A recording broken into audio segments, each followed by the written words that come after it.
Welcome back, weary travelers. Take a deep breath now, and as you exhale, let the weight of the day settle into the earth beneath you, much like the dust of the savannah settles when the sun begins its slow descent. Imagine yourself standing on the edge of the great East African plains, where the air is turning from the golden heat of the afternoon to the velvet cool of the evening. You stand at the edge of the escarpment, where the world drops away in a long green sigh. Below you, the valley stretches broad and dappled with thorn tree shadows, the river bending like a polished spear. The late sun lays a red-gold sheen over everything, turning dust into fire and the distant herds into small drifting beads on a wide leather strap of land. You are not young, and you are not yet old. Your knees remember the falls you have taken. Your shoulders remember the spears you have thrown. Your right hand remembers the weight of blades, the warmth of blood, the slick of river water, and the steady grip of your father's wrist on the day he taught you to parry. You are Kalen, son of Rumo of the Nyaka, in a time when no one speaks of years as numbers, only as seasons of rain. Behind you, on the higher ground, the encampment is a low murmur of voices, a clink of gourds, a distant burst of laughter as someone loses a game of throwing bones. Smoke from the cooking fires hangs in thin blue ribbons over the thorn hedges. Children race after a hoop of twisted bark, bare feet drumming dust. Goats graze near the edge of the thorn fence, watched by a girl whose attention is mostly on the bright sky. You listen. It is not habit. It is not superstition. It is how you have survived. The wind comes off the valley, carrying scents, fresh dung from the river grazing grounds, the oil on leather, the faint charcoal smell from someone's old fire, the crisp tang of wild basil crushed under hooves. Nothing unusual. But beneath those familiar threads, something runs thin and cold, like a hairline crack in stone. Not silence exactly, but a different pattern, as if sound itself were holding its breath. You narrow your eyes, watching the reeds along the water's bend. Nothing moves. No shimmer of a crocodile sliding off a sun-warmed rock. No sudden flurry of ibis. You scan farther, to the bushy slope that rises on the opposite side of the valley, to a darker streak where thorn thickets grow thick as a warrior's beard.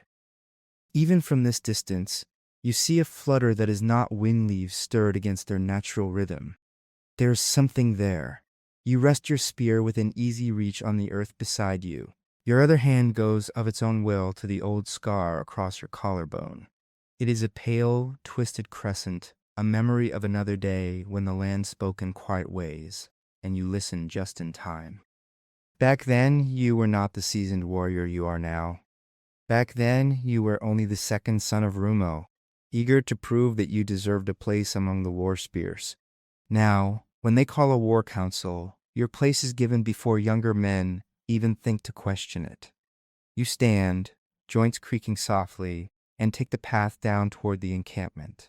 By the time you reach the outer thorn hedge, the sounds of the camp are clear. You hear the familiar sounds of a mortar and pestle, the low murmur of a song one of the elders likes to repeat in the evenings, the bubbling laugh of little Jiri as someone tosses him into the air. You duck through the low opening in the hedge, stoop to straighten the woven thorn barrier where it is sagged, and enter the heart of your people's home. The Nyaka encampment is not a sprawling city of stone and walls. It is a ring of strong, low huts woven from poles and thatch and mud, tethered by habit and blood. Spears lean in ordered rows against central posts. Shields of stretched hide and bright painted designs hang where hands can seize them in moments. It is not a fortress, not in the way outsiders think. Your people are the fortress. You make for the central fire, where a large pot steams and two women argue quietly over whether to add more pepper root. Near them, 3 youths sit polishing spearheads with sand and oil, betting quietly on whose point will be the sharpest. "Where's Chief Inaro?" you ask, your voice even. One of the youths looks up, swallowing whatever joke he was about to make. At the elder's shelter. He's with Milana and the old men. You nod and turn away, not hurrying, but not wasting steps. Behind you, words fall away. They know by your measured gait that the easy part of the day is ending. The elder's shelter is a half-open structure, roofed but with no walls, facing east to greet the rising sun. There are old shields here, painted in patterns no one uses anymore. There is the skull of a great buffalo, horns curling toward the sky, scarred by weather and smoke. There is the chief. Anaro sits with his legs folded, his back straight despite his years. His beard, once black with a single streak of gray, is now more the other way around. Gray clouded with stubborn pockets of black. His eyes, though, have not dulled. Kalen, he says, as if he knew you would come. The river? You incline your head. The river speaks, but not with its own voice. The eldest elder, Moana, shifts beside him, his old bones protesting quietly. The birds? He asks. You nod. How quiet. Enero asks, not quiet, wrong. They are making space for something else, you answer. One of the younger elders snorts softly. Perhaps a leopard has taken a fat bird for his evening meal. There is a hint of dismissiveness in his tone, a trace of the impatience younger men feel for warnings that cannot be seen and touched. You let the comment pass without your eyes even reaching him. You are not here to argue. You are here to keep your people alive. The reeds upstream move against the wind, you say. There is no hippo trail there, no sign of cattle. And you hesitate, not because you doubt, but because putting instinct into words is like tying smoke. Anara lifts a hand, giving you time. And you continue. The air is waiting. It is the way it felt before the Kuro came 3 seasons ago, when they fronted the hill and tried to drive our herds from us. That catches the attention of even the doubting elder. The Kuro raid is not easily forgotten. You still remember the clash of shields, the dust, the flash of a blade near your thigh, the way the sound of battle carved through your chest. Anero's gaze lifts to the valley beyond the encampment. He is silent for several long breaths. You have stood on that escarpment many evenings, he says at last. How often have you come down with this voice? Not often, you admit. Only 3 times I felt it like this. Moana's old hands worry at the beads around his neck. What happened those times, he asks, though he knows. Once we found a lion with a broken fang, desperate enough to stalk close. Once it was a band of Kuro scouts.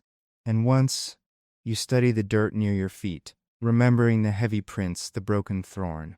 Once it was nothing but a herd of elephants changing their old trail. But I would rather move spears for nothing than leave them idle for danger. Anaro nods slowly. His eyes slide toward the open ground beyond the hut ring, where the youths train. Take 4 of your choosing, he says. No more. Move quiet. Learn what the river is hiding. The Dodin elder opens his mouth, but Anero's hand flicks in a way that closes it again. Chief, you begin. I would like 6. The reeds can hold more than birds. If it is a scouting party, 4 is enough to see and die. 6 is enough to see and return. A breath of amusement stirs around the shelter. They know your tongue and its way of cutting through meat. Inaro studies you. It is not that he doubts your ability. It is that he must weigh every spear. You will have 6, he decides. You already know who you will choose. You bow your head, then straighten. We will cross by the low ford and come up behind the reeds, you say. If it is only a crocodile dreaming of goats, we will return before the sun sleeps. If it is not, you will hear my horn. Inaro's gaze sharpens. If you blow your horn, make it a sound that even those below ground will hear, he says quietly. You smile without showing your teeth. I have no wish to call ghosts, chief. Only warriors. You turn and stride away. Behind you, the elders fall into a low murmur. Ahead of you, the camp is shifting, the air changing. Women pull small children closer. A young man straightens his posture as you pass, fingers flexing around the haft of his spear. You know how to use fear. Fear, properly shaped, is not panic. It is attention. And today, you want every eye sharp, every hand ready. You are not the war leader. That honor belongs to Darrow, who is younger than you and faster on his feet, with a laugh that can slice even the darkest mood. But Darrow is away with a herd-guarding party to the western grazing grounds, and until he returns, it is your judgment the Nyaka will lean on. You cross the training ground, The youths pause, one of them still holding his spear mid-thrust. "You are stiff in the hips, Tilo," you tell him mildly without breaking stride. "If you twist like that in battle, your own blade will find your thigh before the enemy's does." Behind you, his friends snicker softly. He mutters something about old men and old joints, but he sinks lower into his stance, correcting his posture. First, you seek Baro. You find him where you expected, near the goat pens, carving patterns into a discarded bone with a narrow-bladed knife. Baro is thin, with shoulders that never seem fully relaxed, but his eyes miss nothing. He can track a snake across bare rock, and you have seen him read from broken grass which way a man turned his head. "Baro," you say. He looks up, knife stilling instantly. "Kalen, you are air and shadow. Leave your bone. Take your bow." We go to the river. He does not ask why. His lips press together in a thin line, and in a blink he is up, slipping the bone into his belt and jogging toward his family's hut. Next, you seek Nari and Kito brothers by blood, hotheads by temperament, but with arms like carved wood and the kind of courage that does not break when others would wilt. They are arguing over who will get first pick of the next hide to be painted, slapping each other in jest. "I need your noise on the river," you tell them. At once they straightened as if pulled by an invisible cord. Nari, the older, blinks. "We go upstream?" "We do," you say. "But you will keep your noise in your chest until I ask you to spill it." Kito grins, showing the gap where a front tooth went missing in a childhood fall. "What are we chasing?" You fix him with a glance. "If we knew, we would not be chasing. We would be killing or welcoming. This is to find out which." You let your gaze flick from one brother to the other. "Listen first, rush last. I will not drag your bodies home, because your ears were slower than your feet." Your eyes harden. "We hear you," Nari says. "Good. Then hear this too. You follow my hands, not your own anger." They nod. You pick two more, Sena, whose throwing arm is steady even when her hands shake, and Urin, who speaks little but whose spear has not yet met a shield it could not crack. By the time the sun has slid a little farther down the sky, the six of you stand at the narrow break in the thorn hedge, armed and ready. Baro has a bow and a small quiver of arrows. The others carry spears and short blades. You carry your spear, your blade, and something more subtle, a small, folded length of netting, rolled tight and bound at your belt. Is from the river fishers, not meant for war, but you have learned that weapons hide in unexpected shapes. "Stay low," you tell him quietly. "Stay loose. Stay inside yourselves, but keep a little part of your mind on the sound around you. If a bird takes flight, know why. If a lizard runs, see what moved it." Kito mutters, "Even the lizards listen to you." You give him a look that says, "Better that than they listen to your dying." Then you slip through the hedge and head down the path toward the ford. The encampment fades behind you, the familiar warmth replaced by the wild openness of grass, scattered scrub, and wide sky. The river glints ahead, visible in flashes between tall reeds and thorny bushes. You move with a hunter's stride, soft but not skulking, weight placed carefully. You have walked this path since you were small enough to ride your father's shoulders. You know where the ground dips unexpectedly, where loose stones hide, where roots reach like fingers. But you do not let memory lull you. The land can change even as you sleep. A francolin bursts from a clump of grass off to your right, screeching. You stop dead, hand out in a silent command. Baro's hand goes to his bow, eyes scanning. You count 3 heartbeats. Nothing follows the bird. You move again. The ford appears as a shallow widening of the river, where stones raise their backs just enough to break the surface. The water chuckles and slips around them, no deeper than your thigh at the center. You halt just short of the bank, raising a hand. "Baro," you murmur, "I want your eyes high." Baro is up the fig tree in the time it takes you to count to 5, his thin limbs moving sure and fast. Once settled, he pulls an arrow, notching it but keeping the bow undrawn. His gaze roams upstream, downstream, across the opposite bank. "Nothing on the near bank," he calls softly. "Reeds ahead, their tops move strange, like something is pushing them from beneath. Could be men, could be... He squints. There are no birds on the sandbar beyond them. That is not right, you nod. Watch, you say. Look for reflections that do not belong. Leather, oiled wood. Sina adjusts her grip on her spear, jaw tight. We cross? She asks. We cross, you confirm. If you step on a stone and it shifts, do not shout.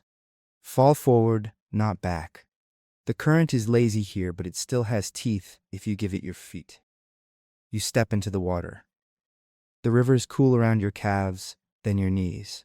The bottom is rocky, but your soles know where to find the flatter stones, the sure footholds. Sina follows just behind your right shoulder, Iren behind your left. At the center, the current tugs a bit harder. You lean into it, feeling its strength, acknowledging it. You are not here to fight the river. You are here to borrow its path. Barrow's voice drifts down, very soft. Something just went still in the reeds, as if it heard us and held its breath. Good, you think. Let them hold their breath. Breathless enemies do foolish things. You emerge on the far bank, water draining from your leggings. You crouch, placing one hand on the damp earth and letting your fingers feel. Scuffs, more than your own from earlier days. The mud is slightly churned, but not with the familiar splay of goat hooves or the wide round imprints of cattle. These are narrower, deeper at the front, men's feet, barefoot, moving in a crouch. You trace one of the imprints gently. The edges are still sharp. The sun has not had much time to harden them. You adjust your Sena and Uren to fan out a few paces, then lift your gaze to Barrow and flick 2 fingers toward your eyes, then toward the reeds. He shifts a little in the branches, focusing there. Positions? You call quietly, knowing he will understand. 3, he answers. No. 4. Too low, 2 a little back. They are using the reeds for cover. I see a dull gleam shield, edge, maybe. They know this side, but they do not know we know them. 4 is not a raid party. 4 is a scout's hand reaching for the latch of your gate. What do you see of their markings? You ask. Wait, he breathes. You remain crouched, feeling the river's faint spray on your face. Sina swallows quietly, sweat shining at her temple. Warren's jaw is clenched. There, Barrow whispers. One moved his shoulder. The strap across it, braided leather, dyed red. And his hair, short braids, gathered with copper rings. Your chest tightens. Red straps, copper ring braids. The Bendu. You have met the Bendu before, on the wrong ends of blades. They fight in loose waves, howling as they come, and they like to send small advance fingers to taste the defenses of those they hunt. 4 Bindu, Barrow confirms, quietly. 2 with spears, 1 with a bow, 1 with a short club. The bow, his quiver is half full. They are not fresh from a long journey. They have been here a while, watching, measuring. Do they look tired? You ask.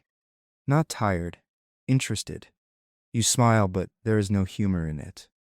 They are not charging yet. That means they want to know. Are you strong? Are you careless? Do you glance away from the river when you drink? You can simply kill them now. You are good enough. Your 6, with surprise and the river at your back, could cut 4 men apart before they understand what is happening. But killing them will answer only one question: how many bodies you can heap in the reeds. It will not tell you why they are here now, or how many more wait beyond sight. You need their fear. You need their certainty. You need them to go back to whoever sent them with a story that will shape that one's decisions. A plan begins to uncoil inside your mind like a resting python lifting its head. You stand, raise your voice just enough for Barrow and the others to hear, and just enough to carry, faintly, to the reeds. Keto. Bring your thickest skull and that loud mouth of yours. We are hunting reed fish. On the other bank, Nari and Keto exchange glances, but they obey. They wade across, holding their shields high to keep them dry. Barrow remains in the tree, watchful. You look straight at the reeds now, as if seeing nothing but water. Do you remember, you say conversationally to Quito, loud enough to reach curious ears, how Urine once fell face first in the river because he thought a reed was a snake? Senna snorts, catching on. It hissed at him, she adds. It was the wind, Urine mutters, playing his part. Quito slaps his thigh. I will tell my children that the great urine was once defeated by grass. You let the mock banter swirl around you, building a picture, careless warriors at ease, more interested in teasing than in danger. Meanwhile, your hands move, casual as if scratching an itch. From your belt, you unroll the fisherman's net, fingers working quickly, but without the sharp urgency that would make an onlooker suspicious. You weigh it once in your palm. It is not large. It will not entangle 4 men, but it does not need to. Borrow, you say quietly, projecting your words mostly upward. When I lift my left hand, you give the sky a tooth. He understands with the speed of long practice. 1 arrow, only 1, at first. You give Cinna and Urine a look that tells them orders without words. When the arrow flies, you go low and fast, not straight, but slantwise, to unsettle the reed's rhythm. Your plan is simple, because simple plans bend without breaking. You turn your head enough to face the reeds and let your expression shift to something like lazy curiosity. Did you see that? You say, pointing. Something fat moved. I think the river is hiding meat from us. Quito laughs. The river hides everything from you, old man. You lift your left hand slightly, as if to point more clearly. The arrow sings from Barrow's bill. It is a clean, swift sound, a single bright thread through the murmur of water and breath. It lands in the reeds with a sharp thwack, followed by a hissed curse. You do not aim to hit a man with that first arrow. You aim to hit the air around him, to make him jerk, to make him reveal himself. He does. A dark head bobs up, eyes wide, mouth open. Another follows, half rising with a shield. In that same heartbeat, you surge forward, the net in your hands. Now, you bark. Cinna and Urine explode into motion, darting not straight at the reeds but at an angle, splashing water in tall sheets that flicker in the sun. Quito charges after them, shield up, whooping like an idiot who has found a snake to beat. The reeds thrash. You see the startled flash of brown eyes, the glint of a spearhead. You throw the net. You do not aim to entangle a man. You aim the throw just above their heads, so the net comes down instead onto the reeds themselves, dragging them sideways, tangling them.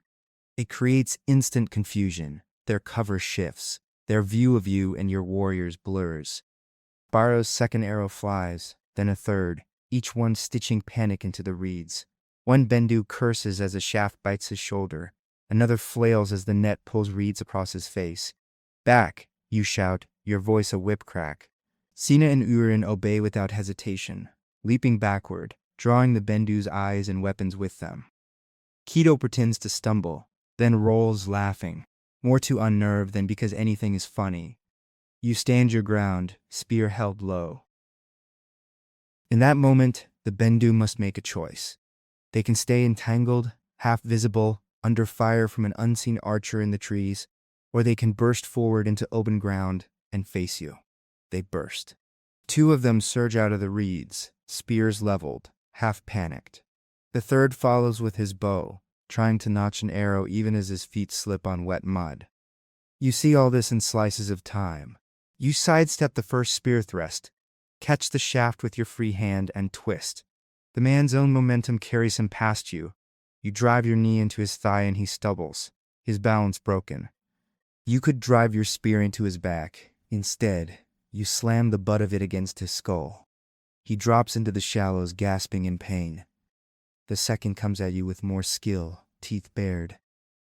His spear flicks low, then high, then jabs for your throat. You pivot, the movement small but precise, and his point slides past your shoulder. Your own spear answers, not in a killing thrust to the chest, but in a sharp flick to his hand. He yelps as his grip falters. Senna is there, her spearhead tracing a line across his cheek, not deep but bright with blood. His eyes flare with shock more than pain. Behind him, the archer Bendu raises his bow. You could have barreled loose an arrow into his heart. You do not. Instead, you shout a word in the Bendu tongue, one you learned seasons ago in a different kind of battle. Wait! The word slams into the moment like a thrown stone. The archer's hands stutter. His eyes snap to you. You lower your spear's tip half a finger's breadth, not peace, but not immediate threat. Go, you say, switching to the trade tongue that runs like a thin river between tribes. Go tell whoever sent you this, the river is awake. It has more eyes than you know. The archer glances once at his wounded companion and at the one groaning in the water. His jaw tightens. You take 2 deliberate steps forward. Behind you, Senna and Urin hold their positions. Around you, Baro's arrow sits ready somewhere in the leaves. You can lie, you continue, voice calm. You can say the Nyaka sent 20 spears to chase you and that you barely escaped their blades. You can say the river itself rose against you. I do not care which story tastes better to your chief, but make sure he tastes fear with it. If he sends you again, bring more friends. He will need them. You let your eyes bore into his. Then you step aside, exposing a narrow path toward the river. You know this is a risk, for Bendu could, in their pride, decide to die here and take some of you with them. But you also know men. That archer is not here to die. He is here to measure. You have shown him a measure that is heavier than what he brought. He swallows. He makes a low clicking sound in his own language, an order. The wounded man in the shallows groans, but staggers to his feet. The one whose hand you smacked clenches his fingers around his spear again, eyes burning with hate. They back away, step by step. Not turning their backs to you, not yet. You do not pursue. When they reach the deeper water, they finally pivot and move faster, splashing across the ford, heads low. On the far side, they vanish into the taller reeds downstream, leaving a churn of water and broken stalks. Behind you, Keto exhales loudly. We let them go? Sina frowns. They will return with more. Why not finish it here? You look upstream, where the reeds still sway from the struggle. The net hangs like a sagging spider web dripping. Because we do not yet know if this is all of their hand, you say. Maybe these 4 are ahead of 8 or 20. If we kill them, the rest will move blind. Yes, but also angry, and we will not know their numbers until they are at our fence. This way, their chief will think twice. He will send more, or he will back away, or he will try again differently. Whatever he chooses, we will have time to shape our own answer. Barrow drops lightly from the fig tree, landing with a soft thud. Also, he adds in his quiet way, a man who has tasted an arrow near his ear is more cautious than one who has never heard a bowstring sing. We have put trembling in their legs. That is worth some blood left unspilled. You nod. Gather the net, you tell Sina. Urin, check the reeds for anything they left. Barrow, watch the sky and the far bank in case they are not the only ones playing at scouts. They move at once. As they do, you crouch again at the water's edge, dipping your fingers in. The river is the same temperature as before. The stones beneath it have not moved. But something in you has shifted. Bandu are near, and you have answered, we see you long before you think we do. The sun is just kissing the horizon by the time you and your group return to the encampment. The long shadows stretch. The air is cooler, touched with the first fingers of evening. You walk at the front, not with the easy stride of a man returning from a simple errand, but with the measured pace of one carrying a new weight. Children cluster near the thorn hedge, drawn by the sight of spears and wet legs. The little boy points at the smudge of blood on Sena's spear tip. Did you kill a hippo? He asks, wide-eyed. Only the hippo in Yuron's imagination, Kita says, ruffling the boy's hair. Laughter cracks some of the tension. Enough, you say gently. We have words for the chief. The encampment tightens around your group as you make your way to the elders' shelter. Men and women lean out of hut doorways, old ones straighten from their stews. The air is a mixture of cooking smells and nervous breath. Enero is waiting, standing this time, not sitting. That alone tells everyone what you already know. This is not nothing. Kalen, he greets you. Tell us. You do not adorn the story. You give it to him like you give a warrior a spear clean, balanced, without unnecessary carvings. The river was wrong, you say simply. 4 Bendu scouts in the reeds upstream. They watch the ford and the approach to the encampment. They have been there at least part of the day. We flushed them and let them see our teeth. We sent them back alive. Murmurs ripple through those gathered. Bindu is not a word anyone welcomes at their fire. One of the younger warriors, Jassy, frowns. Why not break their skulls and be done? He demands, echoing Sena's earlier question. You do not snap at him. You are not Daro. You do not burn. You erode. You reshape. Because those 4 were only the eyes at the head of a snake, you say. Better to let the eyes return to the body and make it blink than to blind them and let the snake thrash wild in the dark. Inara's brows lift. You think more Bendu are near? I know it in my knees, you answer. The Bendu do not send men lightly. They do not waste feet on long walks for no reason. If they are here, it is because they smell something they want. Cattle, Jassy says bleakly. They always want cattle. Not only cattle, Malana murmurs. They also like the place where 2 rivers meet. His old eyes go distant. Your grandfather told me that. The Bendu chief of his time took such a place and held it for seasons, choking all who came near. The murmurs grow sharper, like flint on stone. Are they seeking to take our river? Someone asks. Our river, and our ford, and the path the herds use, another adds. Anaro raises his hand, cutting off the rising voices. Do you think that they plan a raid or something larger? He asks you. You hesitate. I do not yet see enough of the pattern, you admit.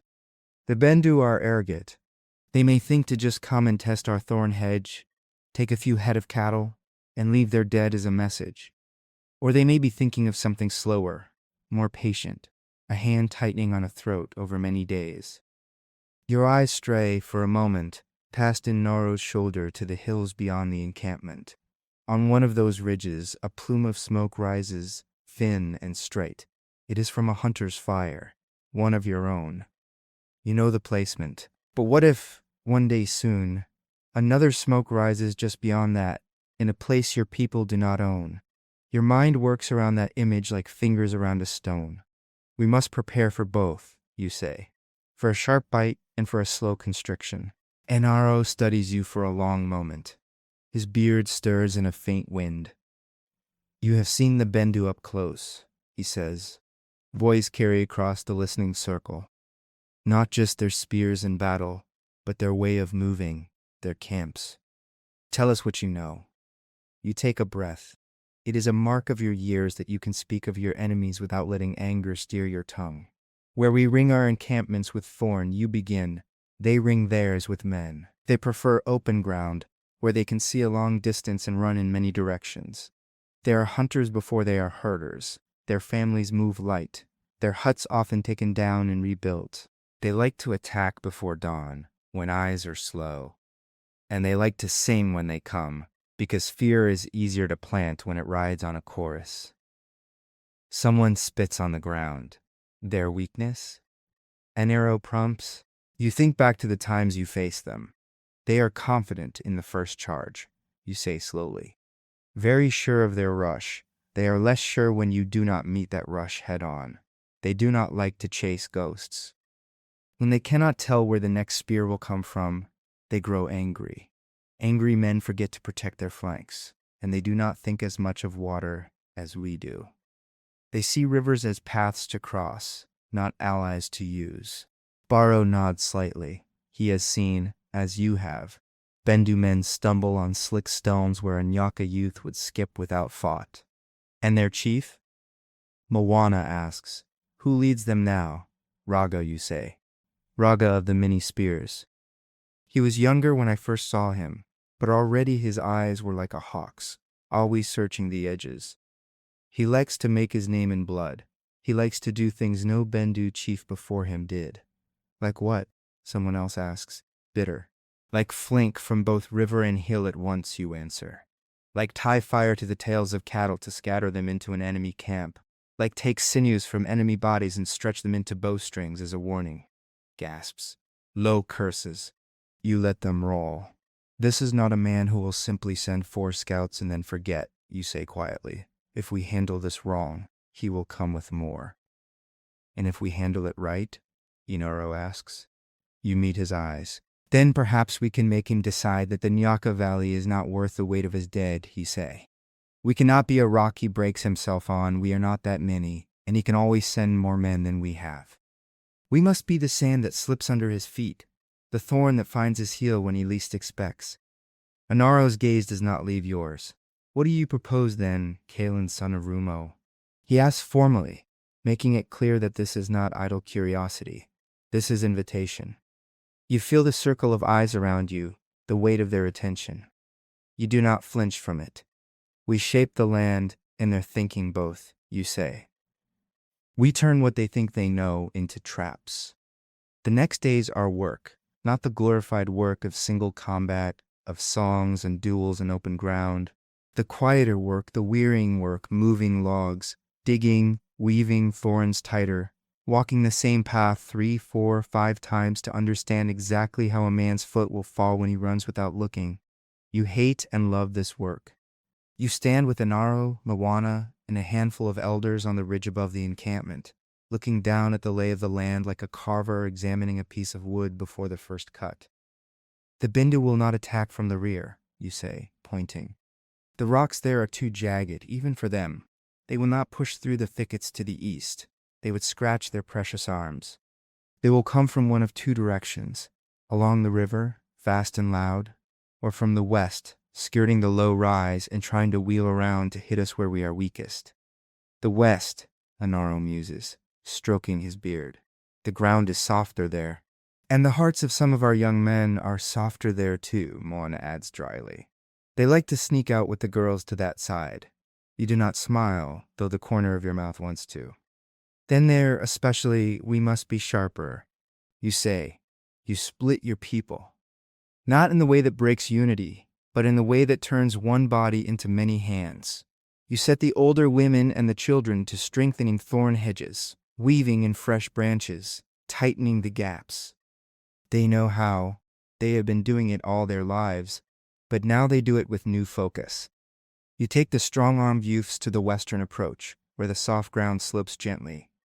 There, you show them how to dig shallow pits, not deep enough to break a leg, but enough to twist an ankle mid-run. You tell them to cover the pits with thin layers of soil and loose grass, to leave faint hints that an eye might see if it is looking for them, but not if it is looking elsewhere. Why leave hints? Jassy asks as he shovels. So that when one Bendu falls, the others will realize too late what they have stepped into, you answer.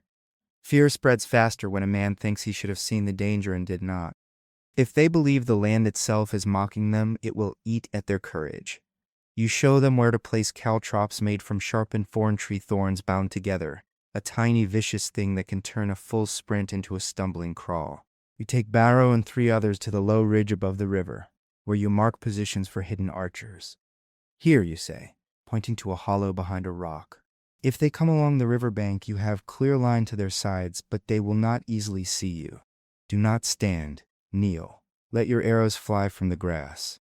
Barrow nods, his eyes already tracing imaginary arrow paths in the air. You enlist the elders too. Moana and 2 of the older men stand with you at the river ford, watching the way water moves around the stones. Could we move some of these? You ask thoughtfully. Subtlety, not so much that our own people will falter, but enough that those who do not know the pattern will stumble. Moana strokes his chin. A river remembers its stones, he murmurs. Shift them too much, and it will complain with new currents. But a few, yes, we can change how deep the water kisses a man's knees. Together with ropes and leverage and grunts of effort, you shift some stones half a hand's breadth upstream, others slightly down. You move smaller rocks into places where a hurrying foot might think it finds firm purchase, only to roll away. You make the river an accomplice. All the while, your people ask the same unspoken question, when? When will they come? Little Jiri asks you, standing with his hands on his hips, copying the stance of older boys. When the moon laughs at our preparations, so we must work until laughter grows tired of us, you answer. You do not know, truly, when Raga will decide the time is right. You only know men like him. He will not respond to the first report. He will brood, he will ask questions, he will move pieces. You must show him a picture that makes him choose the path you want. So, you send another message. One evening, as the sky purples and the first stars prick through, you take a small group of trusted warriors and cross the river again. This time, you go not to the reeds but beyond, following the faint signs of Bendu passage. You move light, without armor, carrying only what you must. Barrow leads, reading the ground as if it were a story written just for him. They came this way, he whispers, touching a bent frond, then split. 2 went along the ridge there, 2 dropped into the dry gully. You follow the gully track. Soon, you find what you knew you would, the place where the Bendu scouts waited before approaching the reeds. There are faint ashes of a small fire, carefully extinguished. There are impressions where men sat, backs against the gully's side. There is a single copper ring, dropped near a stone. You pick up the ring, roll it between thumb and forefinger. It is simple, but its metal is well worked. What do we do with it? Sina asks. We borrow it, you say. Later, we will return it in a way that sharpens its meaning. For now, you slip it into your belt. You do not go farther. You do not want to walk straight into a Bendu camp. You only want to taste their direction. Once you are sure of that, you circle back, leaving no sign of your own presence except where your weight has no choice but to press. Back in the encampment that night, as people eat and speak in low voices, you sit by the main fire, turning the copper ring in your fingers. And Naro sits beside you. You are worrying that ring like a widow worries her beads, he remarks. It belongs on another hand, a Bendu hand. Raga's, if I can help it, you say. He glances at you sidelong. You plan to wrap it in some kind of message? Yes, you answer. I plan to show him that his men move in patterns I can read, just as he reads the fear in other chieftains. I plan to make him feel as if I stand beside him even when I do not, watching his hand pick up his food. Inaro breathes a soft laugh. You were not always like this, he muses. When you were a young warrior, you went straight for the legs of the man in front of you, without thinking what the man behind him was doing. Age teaches us where the real battles are fought, you say. They are not always where the spear meets the shield. He nods. Do what you must, he says. So long as you remember, our people must not become a thing we hate. Cunning is not the same as cruelty. You sit quietly a moment. You have seen men cross that line. You do not intend to. Tomorrow, you say, I will ask you for 20 warriors and permission to step beyond our usual bounds. Permission has been in your hand since the moment you said Bendu in my hearing, he replies, poker face smooth. You chuckle without joy. Then you sleep, one hand always near your spear, even as dreams skirt the edges of your mind like wary dogs.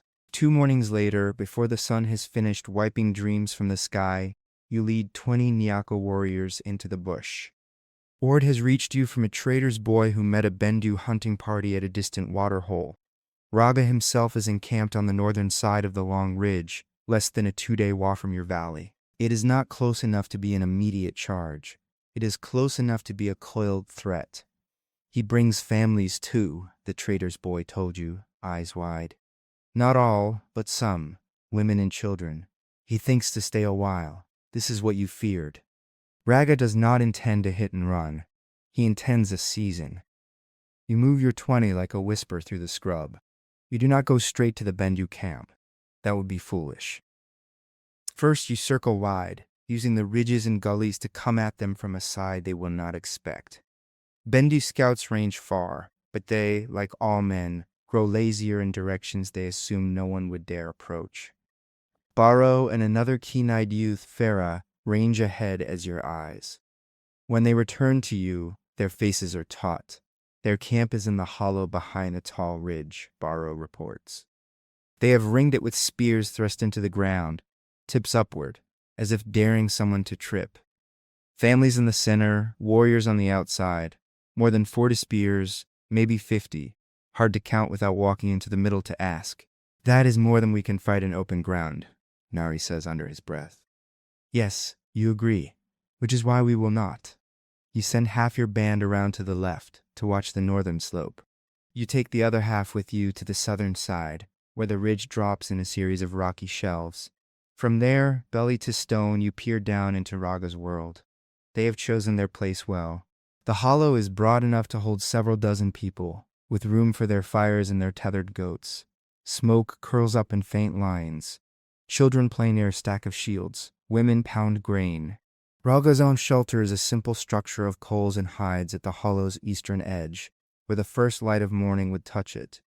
He stands outside it now, bare arms crossed, speaking to three men who hold themselves with the arrogance of those used to being obeyed. You cannot hear their words over the distance in the faint rustle of wind, but you can see their gestures. Braga points toward the direction of your valley. One of the men, tall, with a scar curving from his lip to his ear, spits disdainfully. Braga smiles in a way that does not reach his eyes. You study his posture, his habits. The way his hand rests on the knife at his belt, how he tips his head when he listens, how often he glances toward the western horizon.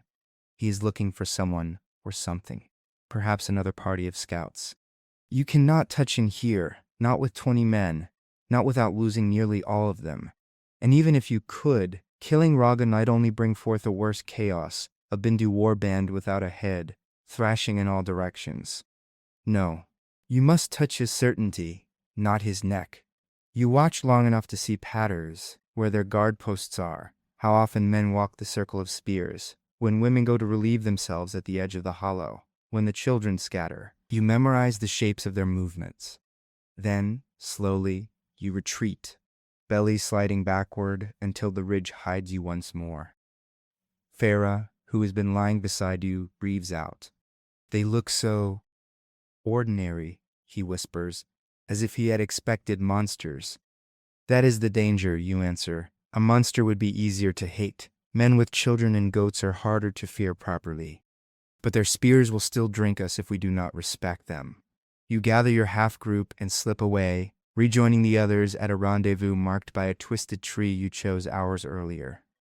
What do we do now? Cinna asks, as the warriors drink quietly from leather flasks. Now we teach them a lesson, you say. Not with dead bodies, but with stories they will tell themselves at night. You explain your plan. It is not simple. It is layered, like a woven mat, several strips crossing, supporting each other. First, you wait until deep night, when the moon sinks low and the firelight in the Bendu camp dies to embers. You send Baro and Farah to crawl closer to the hollow again, this time from an even less expected side, down a narrow crack in the ridge that only 2 men can squeeze through. Their task is not to kill. They carry with them only small pouches of ash and powdered charcoal, thin as flour. Sprinkle it here, you instruct, tracing a line on the ground with your finger. And here, and here. You indicate the paths leading from where Raga sleeps toward the latrine area, and from the children's sleeping mats toward the goat tethering posts. Lightly, so that in the morning, when they wake and step, their feet will darken. They will leave marks where they go. Baro frowns, puzzled, then his eyes widen. They will show us their own patterns. Exactly, you say. And if we must slip in closer another night, we will know which paths to avoid, which spots are trod so often that adding one more footprint will not be noticed. That is one strip of the mat. The second is bolder. Near dawn, before the Bendu camp stirs fully, you send Nari and Kido with 2 others to a small, scrubby rise overlooking one side of the hollow. They carry with them a single, carefully wrapped object, the copper ring you took from the scout's gully, now threaded on a thin strip of Nyaka-dyed leather. Their task is to find the spot where Raga goes each morning to piss. You know he has such a place. Leaders are creatures of habit too. Baro and Farah's ash will have shown the path, if all goes well. Once you find it, you instruct Mari. You hang this ring on a low branch beside it. Not obvious enough for anyone walking by in thoughtless fog to see with their slack eyes, but clear enough that when Raga himself stands there and reaches to lean on the branch, His hand will find it. Won't he just think he dropped it? Keto asks. You smile thinly. No, because before we hang it, we scratch one mark into the leather, the kind of mark no Bendu would use. Our mark. You take a small piece of bone, carve into the die a simple design that every Miyaka child knows, the intersecting loops that mean river meets ridge, your people's private sign. What sense will that make to him? Farah asks. He does not know our mark. He will know two things, you say. That someone close enough to touch his ring was here, and that it is not the mark of his own. His mind will gnaw at that. He will wonder, are there Naka eyes already in my camp? Are they beneath my feet, above my head? You shrug. He will hunt shadows while we prepare thorns. The third strip of the mat is meant for his men, not for him. You choose a small group of your stealthiest warriors, those who can move like wind over grass. Their task is to find 3 Bendu spears left leaning together near the edge of the camp, ones whose owners have gone to piss or sleep without them, and to twist their bindings just enough that, in the stress of a later battle, the heads will wobble or break loose. Not all, you warn, just a few. Not enough that they will notice immediately and rebind them. Enough that when they charge one day and a spearhead flies loose, the man holding it will feel betrayed by his own weapon. You know this is a small thing, but small things accumulate. Your warriors are nervous. This is a new kind of work. Sneaking into an enemy camp without the intention to kill feels wrong to muscles trained for direct clashes. You are not thieves, you tell them. You are painters. You are adding small strokes to a picture of fear. When they look at it, they will see not only us, but their own fragility. That night, under a sky smeared with stars, your plan moves. Barl and Farah go first, slipping into the ridge crack like lizards into a crevice. You wait above, counting heartbeats, studying the dim glow of Bendu fires in the hollow below.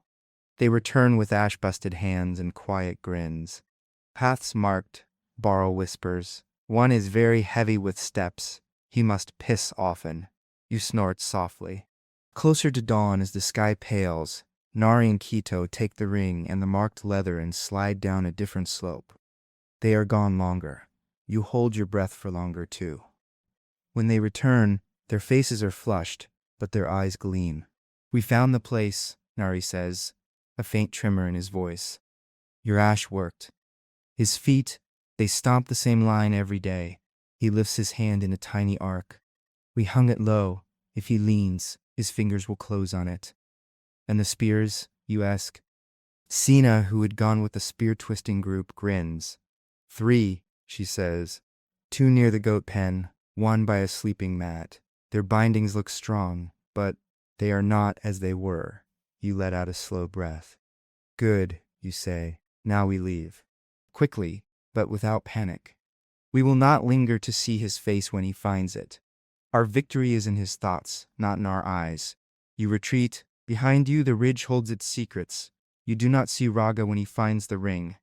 But you imagine it, on the walk back to your valley, the way he strides half awake toward his private spot, his mind still half in dreams of conquest. The way his hand reaches for the familiar branch, and instead of rough bark, he feels the smooth curve of metal and leather. You imagine his eyes narrowing as he turns the ring over, seeing the unusual mark. The way he looks around, suddenly alert, scanning the ridge that caught your belly hours ago. You imagine him calling for his men, showing them the ring.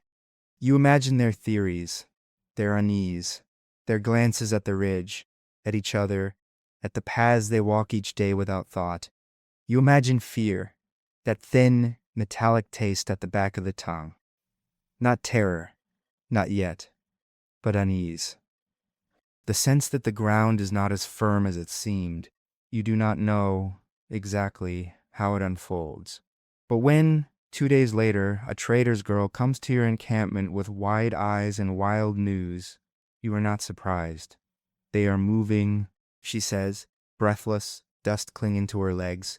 The Bendu camp, they are shifting, not leaving, but changing their pattern. They have moved some of their fires. They have posted extra men on the ridgetops. Their chief has sent small groups to circle wide, as if searching for something they cannot see. You share a look with Inaro. He is spooked, you say quietly. Good. That buys us time. But it also means when he comes, he will overcompensate. He will try to crush us hard, to prove to himself he is not being toyed with. Then we must be ready, not just for his spears, Inara says, but for his wounded pride. You nod. In the days that follow, your preparations deepen. You refine the pits on the western side, marking them with tiny signs only Niaka eyes would recognize. A certain broken branch, a small pile of stones. You work with the women to prepare thick, wet hides that can be thrown over burning arrows or small fires, smothering them before they can catch. You teach the older children to carry water in gourds in a chain, passing them quickly from stream to fire line. They think it is a game at first. You do not dissuade them. Games teach faster than lectures. You take a handful of young warriors to the low rise just outside the encampment and train them in a maneuver that feels wrong at first, the false retreat. Your pride will scream at you to turn and fight as soon as their breath touches your neck. You tell them, ignore it. We will run but not in panic. We will draw them where we want them, where the ground is no longer their friend. Jassy, panting after the first practice, wipes sweat from his brow. And if some of us fall while running? He asks, frustration in his voice. Then they fall for a reason, you say. Better a few fall on ground we chose than many on ground they did. You do not sugarcoat the truth. Some of you will likely die, no matter what tricks you weave. You only intend that their deaths not be wasted in straight lines. It comes at dusk, not the time most would choose. Most raiders like pre-dawn, or the dead of night, when the world is least awake. Raga chooses another path. You have thought about this possibility. He knows you expect him in the half-light. So, he comes when the sky is painted red and purple, when children are at their hungriest, and men are at their most tired. You are sitting by the central fire, checking the binding on your spear, when it happens. The ground trembles first, not a quake, no. A pattern, many feet, not yet close enough to see, but close enough that the earth hums. You hear a bird call, sharp, alarmed, then abruptly cut off. Your head snaps up. Positions, you bark. The word rips through the encampment like a thrown spear. Men grab shields from the posts where they lean. Women snatch up young children, herding them toward the inner circle. Older youths run to where you have trained them to stand, their faces pale but determined. The sound grows. The low thunder of feet, the first clatter of metal as spear shafts knock against shields. From the western side, exactly where you knew they would choose. You had hoped, perhaps, they might come along the river as well, to split their force and make them weaker on each front. But Raga is not that foolish. He has chosen to throw his weight where he thinks your fence is thinnest. You hurry to the western edge of the encampment, where the thorn hedge is backed by a slight rise, and beyond that, the pits and subtle traps. Archers, you shout. Barrow and the others scramble to the low firing positions you have cut into the earth behind the hedge. They notch arrows, shoulders tense. You hear it then, the Bendu war song. It begins as a single voice, a long, ululating cry. Then it multiplies, echoed and layered, building into a wall of sound that presses against your chest. It is designed to frighten, to fill the night air with their presence, to make you feel small. You have heard it before. It still sends a little chill along your spine. Beside you, Jassy licks his lips. They sound like they already own us, he mutters. They sound like men trying to convince themselves they do, you counter. Remember that. Men who are truly certain do not shout so loud. He snorts, a little of his fear cracking. Through gaps in the thorn you see them. A line of warriors, painted in red ochre, hair braided with copper rings, shields broad and curved. They come at a jog that is almost a run, the kind that eats ground eagerly. Their spears are brandished high, their throats open in that fierce song. Raga is not at the front. Of course not. He will be somewhere in the second rank, where visibility and safety meet. You feel the familiar narrowing of the world that comes before battle. Colors sharpen, sounds separate into individual threads. Hold. You tell the archers as they twitch, wanting to loosen. The Bendu hit the outer edge of the pits. The first man's foot disappears into a shallow hole. He yelps, stumbling. The man beside him, eyes on the encampment instead of the ground, trips over him. Their song falters, just slightly. Now, you say calmly. The first volley of arrows arcs out from behind the hedge. They are not meant to kill entire ranks. They are meant to sting, to sow chaos. Several fine flesh thighs, upper arms. One lodges in the throat of an unlucky man who had just straightened after his stumble. He drops, clutching at the shaft. The Bendu's forward momentum wavers. Some try to leap the uncertain ground ahead, landing on spots where the soil looks firm but hides caged thorns. Cries of pain rise as sharp thorn tree points pierce the soles of their feet. You hear the rustle of confusion in their song. "Show yourselves!" one Bendu shouts, voice cracking on the edges of fear. "Come die like men, not mice." You do not answer. Instead, you signal with your hand. The youths behind you shove a section of the thorn hedge outward. Not all of it, just enough to create a narrow opening.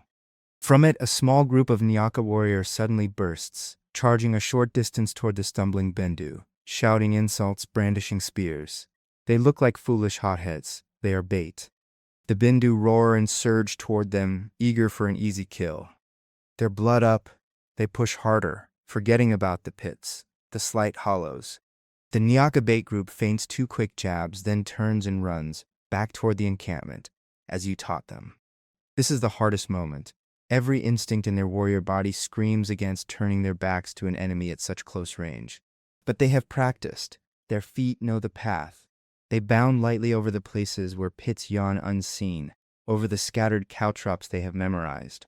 The Bendu, less familiar with the ground, plunge heedlessly after. You watch as 3 men in the front rank suddenly go down, legs tangling in a concealed pit. Behind them, others trip or veer, their line breaking. "Second volley," you shout. Arrows rain again, this time lower, aimed at legs and backs. Men scream. "Close the hedge," you order. The youth slam the thorn wall back into place the moment your bait group is through, leaving the Bendu flailing impenetrable barbs. You step up to a small, deliberately placed gap at eye height and look out. Raga is there now, at the middle of the mass, face twisted in anger.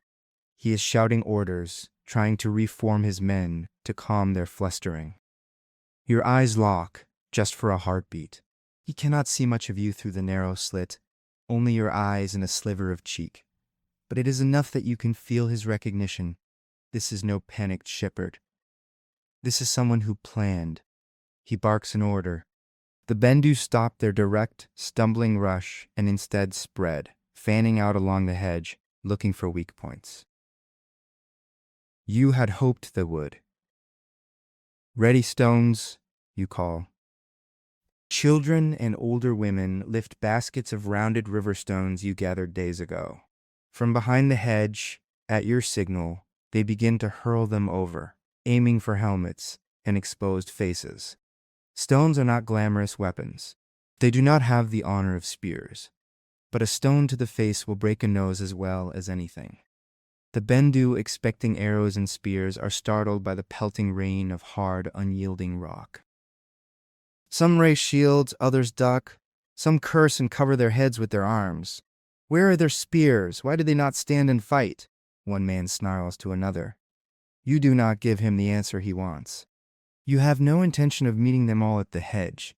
That would squander the one thing you have more of than they do in this valley, knowledge of every dip, every stone, every animal trail. "East group," you shout.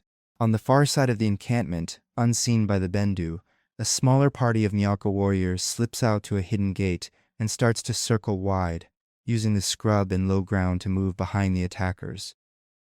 You cannot see them now, but you have walked that path enough to picture them clearly.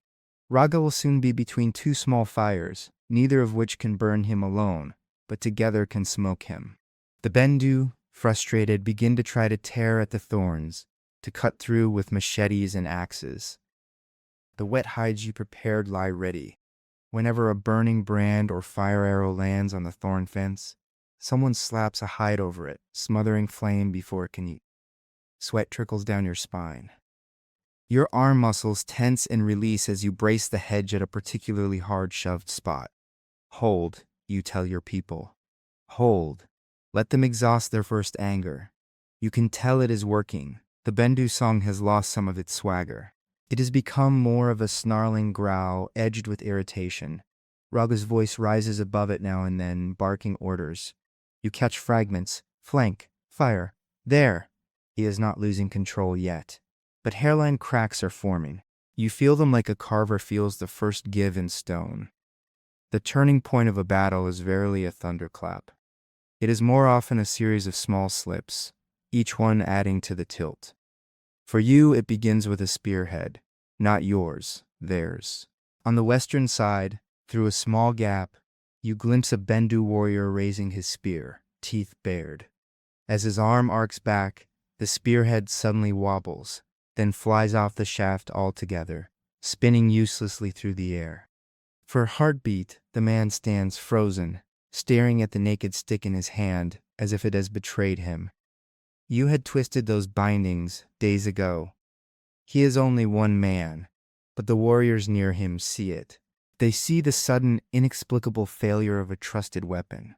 You can almost taste their brief, sharp fear. What cursed place is this? Someone shouts in their own tongue. This is our place, you murmur under your breath. From the east, faint at first, you hear another sound, the clash of wood on metal, the shouts of men. Your flanking group has engaged some Bendu who tried to circle the encampment. Fully, you picture it, a knot of Bendu turning to deal with what they thought was an empty side, only to find Nyaka's spears waiting. The ground under their feet is soft there, not yet trapped, but your people know which small rises to use for leverage, which bushes conceal stones to trip on. Raiga hears it too. His head snaps up. He shouts, "Every man who turns his back on the encampment is a man who now has two fronts to watch. Now we show them some teeth," you say. You pick a moment when the pressure at the hedge is lighter, when Bendu are repositioning.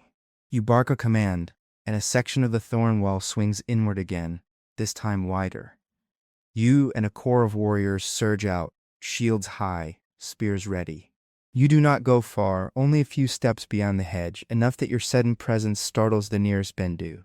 One swings at you, wild with rage.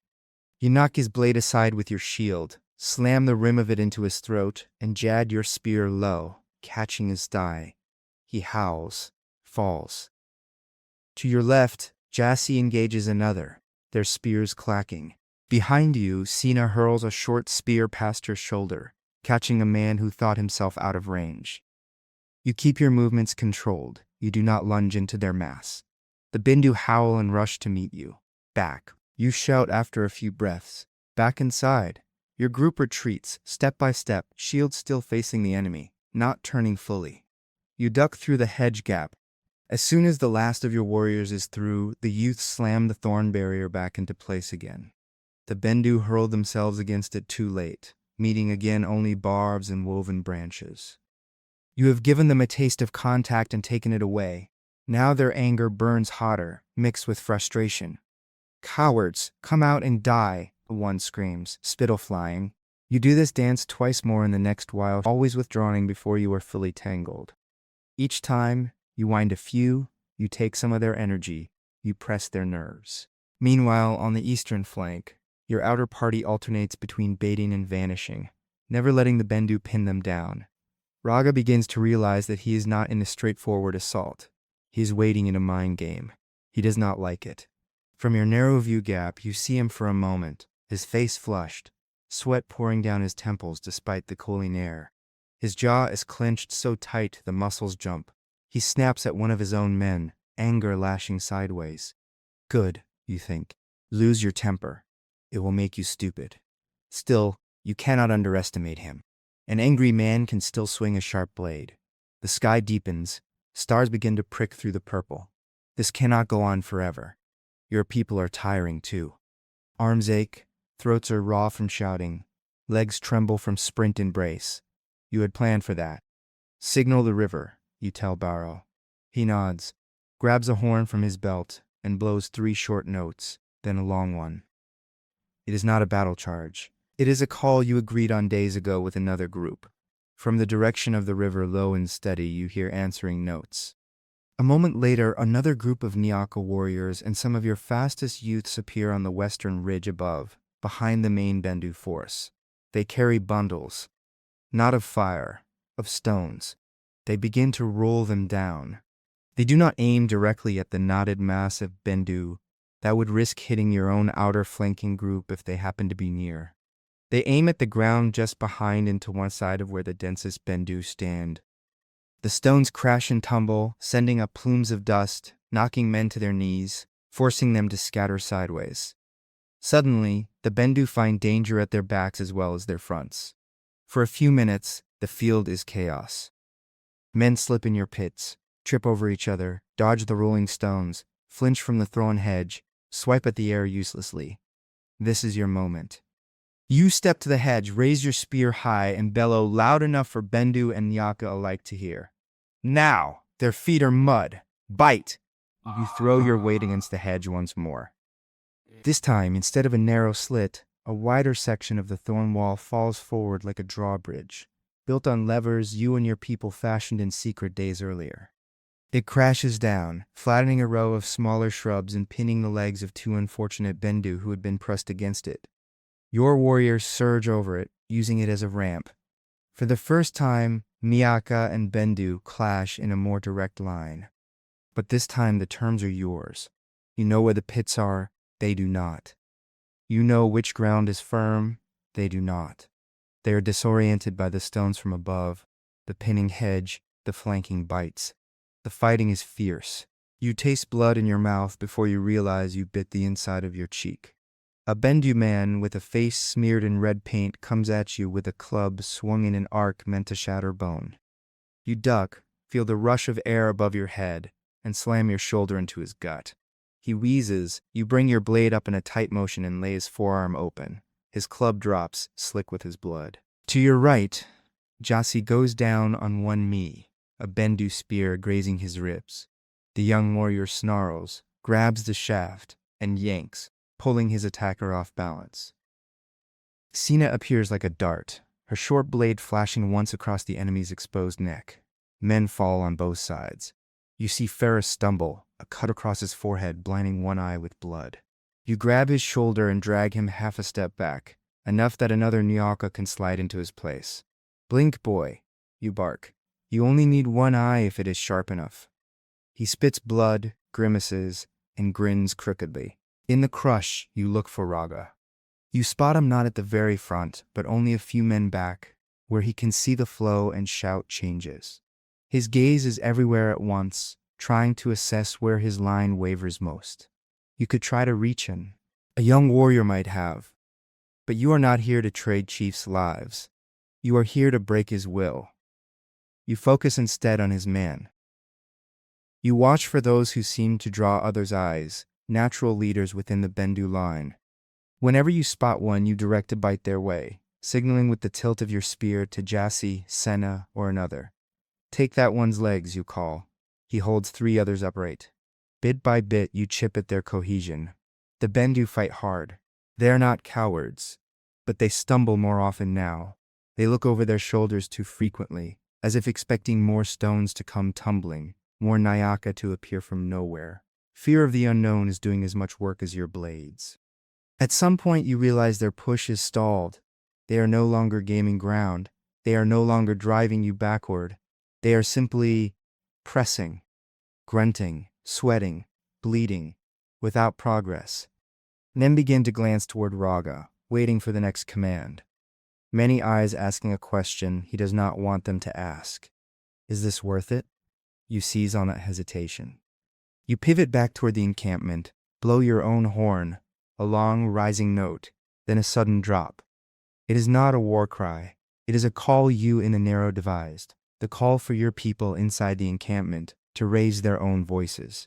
Women, elders, even children who can shout without losing their minds, all begin to chant, a low, deliberate sound that is not words but feels like the river's own pulse.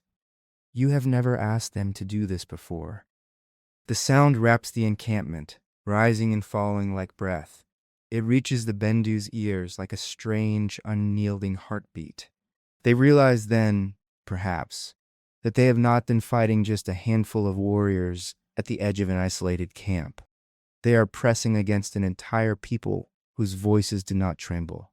You see it in their faces. The first flinch, the first backward step that is not part of a dance, but a true withdrawal. Push, you shout to your own, sensing the tilt. Your warriors, exhausted though they are, dig deeper. They step forward, shields driving into Bendu chests, spear points finding new openings. A man near Raga takes a blow to the knee, collapses. Another is struck in the shoulder and spins away. Suddenly, Raga's immediate circle is smaller. For a heartbeat, your eyes meet again. You see not fear in his gaze, but calculation. He knows. Not that he is utterly defeated, he could still inflict damage if he throws everything now, but that the battle is no longer on his terms.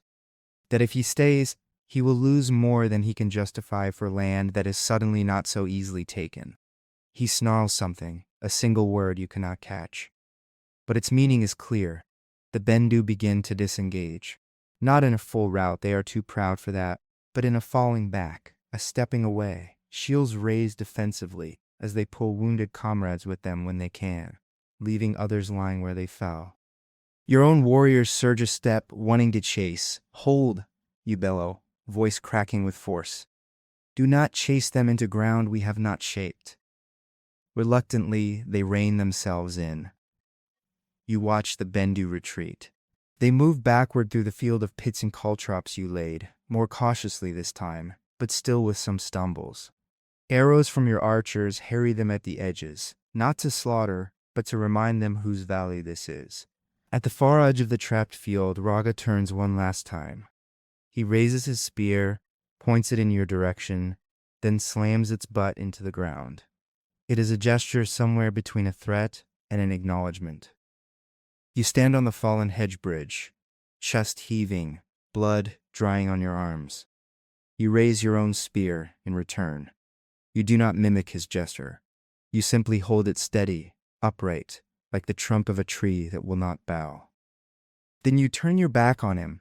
It is a deliberate insult. He will chew on it. When the last Bendu figure has vanished into the dusk, when their song has faded, and their foot thunder has become part of the general silence, the valley feels wrong, too quiet. Then the sounds start, moans of the wounded, soft cries of relief, the rustle of people moving, gathering, checking who still breathes. You step down from the hedge bridge, your knees suddenly aware of how long they have held you up. Jossi, pale but upright, stumbles toward you.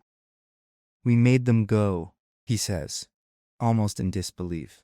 We made them choose to go, you correct him gently. They could have stayed longer. They chose not to. That is our victory, more than their dead. 3 Nyaka warriors lie still, eyes open to a sky they will not see again. More are wounded, cuts, punctures, broken fingers. You move among them, speaking where words are needed, squeezing shoulders, giving nods. Farah sits with his back against a hut, bandage around his head, still grinning like a madman. Did you see him? He babbles at Senna. The one whose spear came apart? His face was like my brother's when the goats ate his favorite sandals.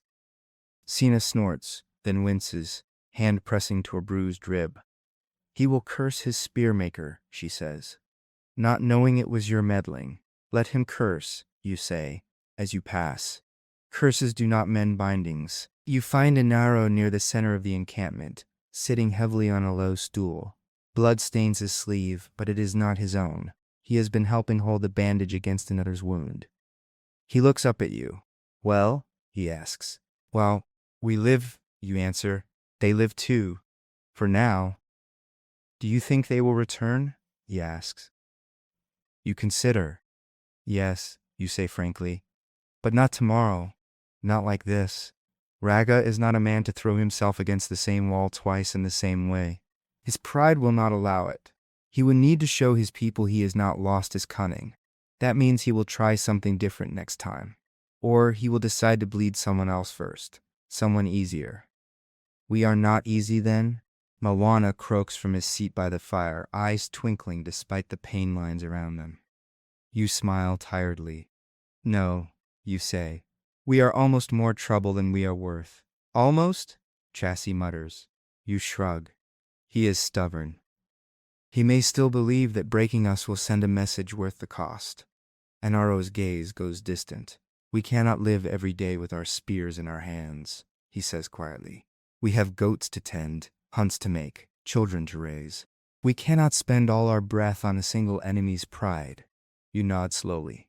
I do not want us to live on the edge of our own blades, you agree. Which is why you hesitate, then push through. Which is why we must decide whether to simply wait for his next move, or to shape the next steps ourselves. You mean go to him? Moana asks, eyebrows rising. Not with all our men, you answer, not in a grand raid, but with something that ends this dance, or changes its pattern enough that he looks elsewhere. Enero studies you. You have more tricks in that old skull, he says. You feel the bone-deep wariness in your muscles, but your mind is still sharp, still turning like a whetstone. I have one thought, you admit. A dangerous one, but perhaps less dangerous than living with him in our ridge for the next season. Speak it, Inara says. You look at the faces around you. Warriors, women, youths, elders. Some have tear tracks on their cheeks. Some are smeared with enemy blood. All are listening. Raga attacks because he believes we are alone, you say. That we are a fat calf grazing away from the herd. But we are not the only ones who have felt his teeth. The traders speak of another tribe to the south, the Lure, who have lost cattle and sons to him this past half-season. And to the north there is the stone village of Haru, where they stack walls instead of thorns. He has tested them too. Murmurs. So? Someone asks. So, you say, what if we become something Raga has never seen? What if, instead of each of us waiting in our own valley, we become a line of thorns woven together? He expects to face us one by one. He has not planned for 3 hands closing on his wrist at once. You think to make alliance? Inaro asks skeptically. With those who were strangers yesterday? Yes, you answer simply. Temporary, if nothing else. Just long enough to make Raga's teeth break on something harder than he expected. After, we can go back to minding our own goats and arguing about whose spear is sharper. Laughter, brittle but real, ripples through the group. Inaro's eyes narrow in thought. Alliance costs as well as pays, he warns. We will owe favors. We may find ourselves tangled in others' quarrels. True, you acknowledge. But we are already tangled in Raga's. He has made us part of his story whether we wish it or not. I would rather choose some of our entanglements than have them all chosen for us. Moana taps his walking stick on the ground thoughtfully. And who, he asks, would speak for us in such a gathering? Who would carry our words to these Lure and these stone stackers of Haru? Anero's gaze slides back to you. You feel it land like a hand on your shoulder. You would send me, you say, more realization and question. You know the shape of Raga's mind, Anero replies. You have walked the edges of his camp. You understand not just how to kill men, but how to bend their thoughts. That is what we will need to weave with strangers. Your back protests at the idea of more walking, more negotiation after battle. Your heart, however, feels a strange lightness. To fight with spear is one way to protect your people. To fight with words and plans is another. I will go, you say, but we cannot leave ourselves bare while I do. We must leave behind not just spears, but the understanding of how to use the ground as we did today. You look at Jassy, at Sina, at Barrow. I will show them, you say, not just how to swing blades, but how to listen to birds and thorns, how to think of enemies as men who can be nudged, not just as targets to be skewered. Inaro nods. You have until the next moon is half full, he says. Then you go. If you are not back by the moon's shrinking, we will assume you are carving Raga's name into the afterworld's skull instead, and we will act with only what you have given us. You chuckle. I would rather carve our own name, you say. The next days are a different kind of battle. You fight against habit. You gather the younger warriors. those with eyes still capable of seeing the world anew, and you walk them through the valley, not as fighters, but as students. Here, you say, standing by a cluster of rocks half hidden in grass, if you stand behind this and squat, you can see the fox trail and the goat path both, but anyone along either path will not see you unless they are looking directly for your nose. This is a watching place, not a fighting one. You watch Jassy's face as he kneels, peers, then grunts in reluctant appreciation. I always thought this was just an awkward place where goats like to scratch, he admits. Most men think only of where their feet go, you say. Start thinking of where eyes go, yours and theirs.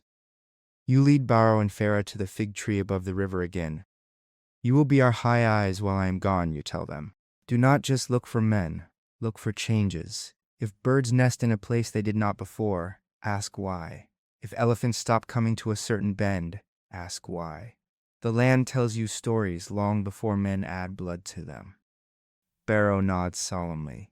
Farah, more restless, fidgets with an arrow shaft. You make watching seem like hard work, he grumbles. It is, you say, because you must keep boredom from numbing you. A warrior's greatest enemy is not always another spear. Sometimes it is the quiet that lulls your mind to sleep. You train Sena and 2 other women, Liri and Olmu, in how to coordinate the fire-smothering hides and water brigades, not just when flames appear, but in anticipation, setting staged water gourds near likely impact points, pre-wetting certain sections of the hedge. Do not wait for someone to shout, you tell them. If you see a man with a fire arrow and his eyes turning toward your hedge, you move before he loosens.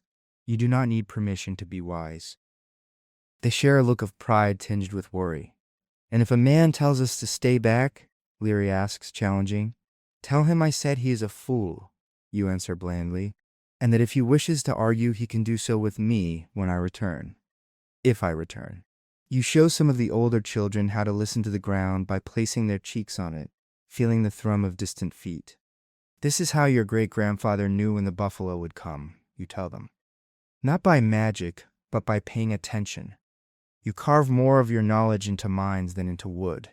Still, you also leave physical marks. You scratch small diagrams into the underside of one of the elders' shelter poles. Pads where flanking parties should move, signals to use, 3 short horn blasts for withdrawal, 2 longs for circle more widely. It is not that you do not trust memory, but memory is fragile in the heat of fear. Finally, when the moon has fattened halfway and then begun to nibble away at itself, you prepare to leave.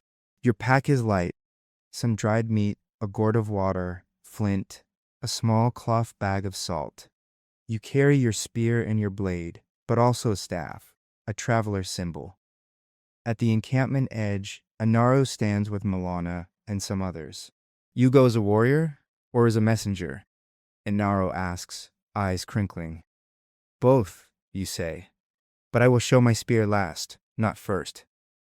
Good, Moana says.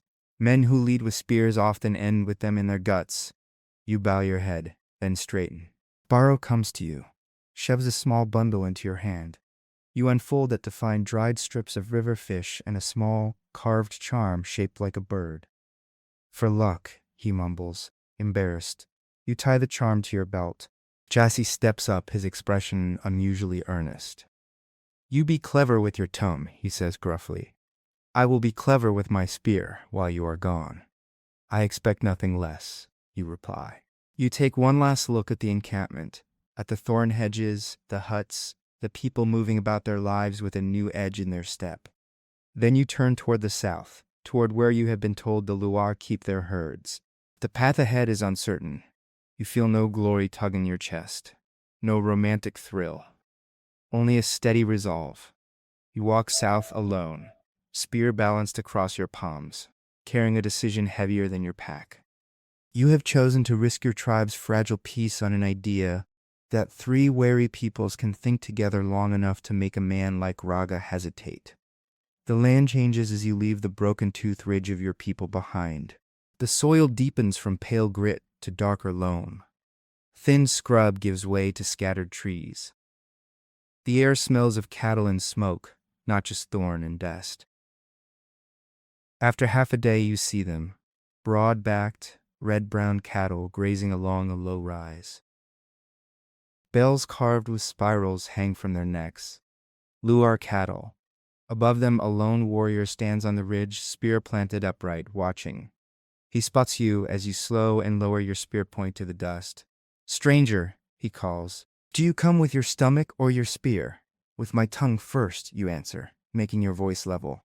"My spear is tired. It has done enough work in my valley." You step back from the spear, a small insult to your own instincts and a small gift to his. The warrior's shoulders loosen a fraction. "Walk slow," he says, "hands where I can see them." You take up your spear again, sideways across your palms, a burden not a threat, and climb. Up close, the lure warrior's eyes move like a herdsman's, constant, careful, taking in your scars, your clothes, the set of your jaw. "You're Nayaka," he says. "Your ridge looks like a broken tooth. I've seen it from the big water market." "I am Kalen," you say. "I'm looking for Laku, who leads you." The name makes him lift his chin. "Why?" he asks. "To make his life more complicated," you say, "and safer." He snorts despite himself and turns. "Come then," he says. "If your words are as sharp as your tongue, maybe he'll keep you alive long enough to regret them." The Luar camp is a loose ring of thorn and dust, but its heart feels solid. Cattle move like slow waves inside their pens. Children run errands between round huts. Women stir pots heavy with the smell of grain and milk. Under a broad fig, its roots like old hands gripping the earth, sits Laku. He is not young, but not bent. His beard has gone to iron gray. A necklace of bone and horn rests against a chest carved by years of work.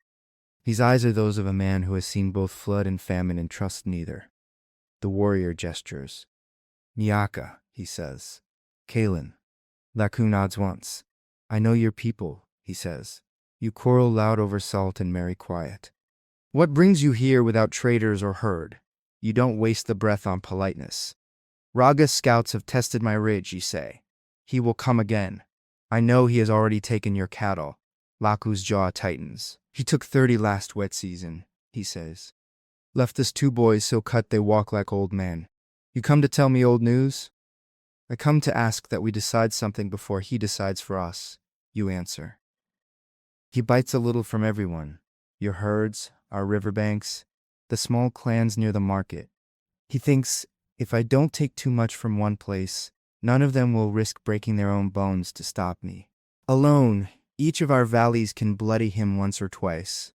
But every time he leaves with cattle and boys, his own strength grows, and our fear grows with it. Laku studies you, eyes cool. "And what do you want from Lore?" he asks.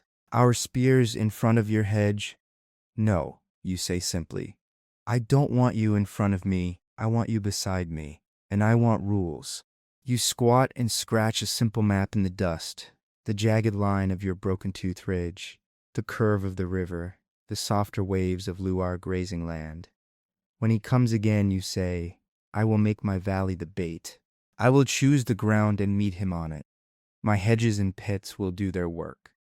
But this time, if he comes from your side, I want him to discover that my valley is not the only one resisting. You tap the earth between your marks.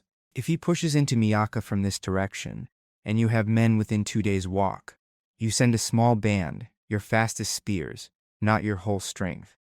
They circle and strike his rear, his water bearers, his stolen cattle, his spare weapons. They don't get tangled in my hedge. They don't die for my pride. They make him bleed where he expects safety, then vanish. You look up. In return, if he drags your cattle through this grass and I can reach his flank in 2 days, I do the same. Laku's eyes narrow. "You would truly draw him unto your own land," he says. "Use your people as bait?" "He is coming anyway," you reply. Pretending otherwise only makes the first cut a surprise. "Better that he steps where I have eyes on every stone." He leans back, fingers drumming his knee. "Maybe I should send your head back to Raga instead," he muses. "With a note, keep your messengers at home. It might buy us seasons." "You could," you say. You meet his gaze. He would know then that Nyaka reached for neighbors and was refused. He would learn that you prefer to fear me than him. He'd taste that as weakness. He let the slightest smile show. Also, you add, I doubt he can read. Someone nearby snorts. Even Laku's mouth twitches. What rules? He asks flatly. You seize the opening. First, you say, no one commands another's men. I don't shout at lower spears. You don't direct Nyaka. We agree beforehand where we might meet him and what each of us will try to do there. Second, no valley empties itself for another. It's always small bands. We go for small cuts that matter more than a big, glorious, stupid stand. You take a breath. This next part costs you. Third, you say we trade eyes as well as spears. 2 of your youths will live a season in my valley.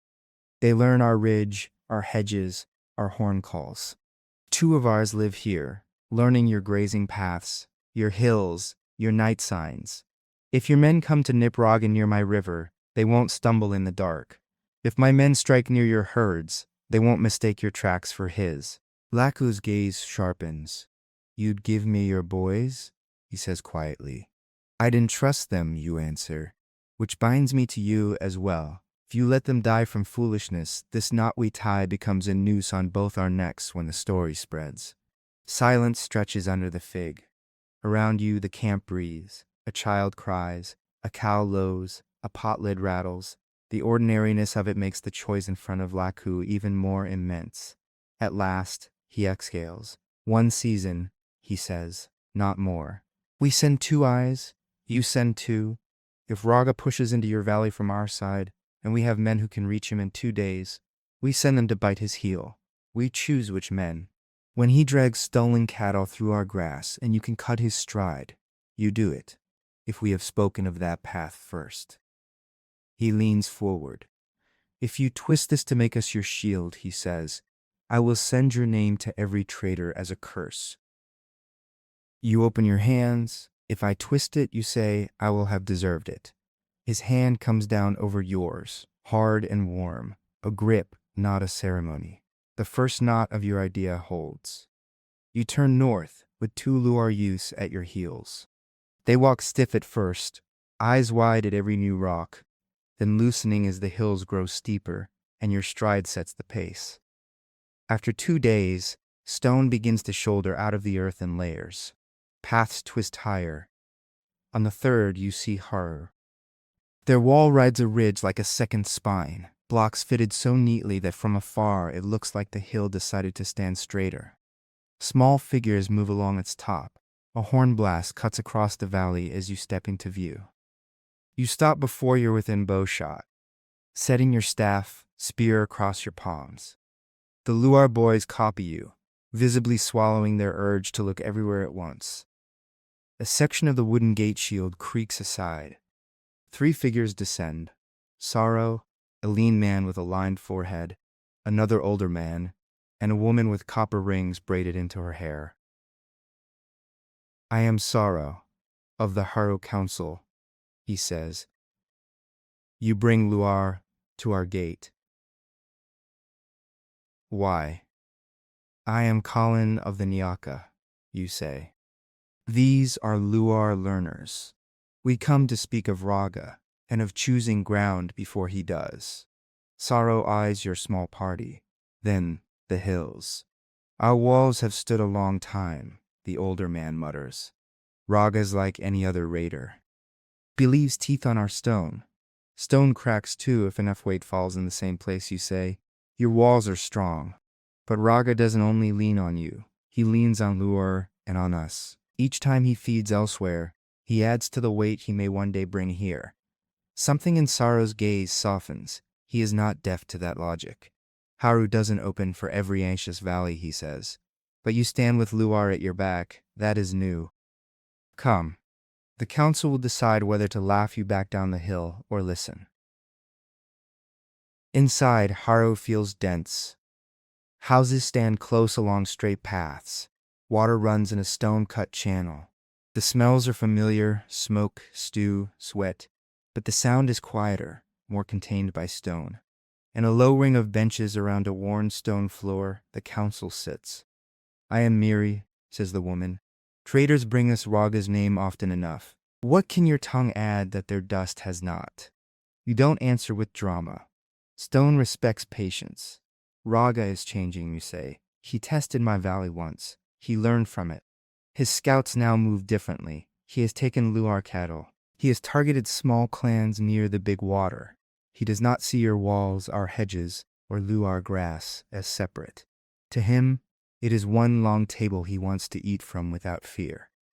Tama, the thin-bearded elder, sniffs. We have walls, he says. We fortify, we counter-raid. We forbid raiders at our markets. It is held, for now, you say. My father's hedge held until the season the river rose higher than he'd ever seen. The water didn't care about his memory. It cared only about how high it needed to go. You let that sit. I am not here to tell you to run out whenever Nyaka shouts, you continue. I am here to suggest that we choose together where Raga must always pay more than he expects. You sketch 3 valleys in the dust, Nyaka Ridge, Luar Plains, Haro Hill.